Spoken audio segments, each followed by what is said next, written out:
Château de Chillon. Picture this.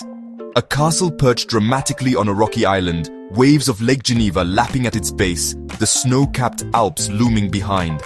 It looks straight out of a fantasy novel, but its true story is even better, layered with power, politics, poetry, and a few prison breaks along the way. Let's rewind.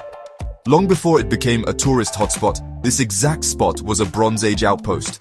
Fast forward to 1150, and Chillon gets its first shout-out in the history books, under the sharp-eyed Counts of Savoy. Why here? Simple control. Whoever held Chillon controlled the crucial trade and travel route between northern Europe and Italy, and could squeeze a tidy profit from tolls.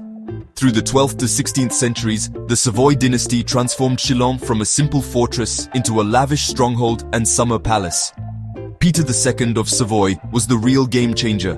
He added those awe-inspiring Gothic cellars, vaulted halls you'd normally see in a cathedral, not a lakeside castle, and of course, the infamous prison that would later become legend.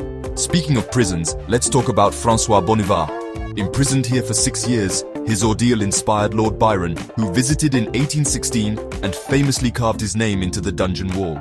Byron's poem, The Prisoner of Chillon, rocketed the castle into romantic stardom. Suddenly, Chillon wasn't just a historical site, it was a global symbol of freedom and tragedy. But before the poets, there were the Bernese. In 1536, they stormed the castle, slapped their coat of arms on the walls, and turned it into an administrative HQ, arsenal, and, you guessed it, more prison cells. By the 18th century, the castle's glory days as a political center faded, and it became more of a storeroom than a stronghold. Jump to 1798 and the birth of the modern Switzerland. Local patriots took over, and with the new canton of Vaud, Chillon became state property. It flirted briefly with being a prison and arms depot, but by the 19th century, the world rediscovered its dramatic charm. Writers from Rousseau to Mark Twain were captivated. Restoration began in earnest in the late 1800s, with archaeologist Albert Neef leading the charge.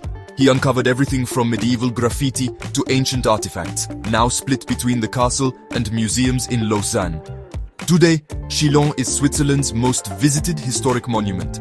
Over 400,000 people wander its courtyards every year, climbing the keep for panoramic views, exploring the Gothic vaults, or marveling at medieval frescoes in the Chapel of St. George. Château de Chillon isn't just a castle, it's a living timeline, strategic outpost, royal residence, prison, cultural icon, and historical treasure all rolled into one. Next time you're in Switzerland, don't just take a photo. Step inside and let centuries of stories wash over you.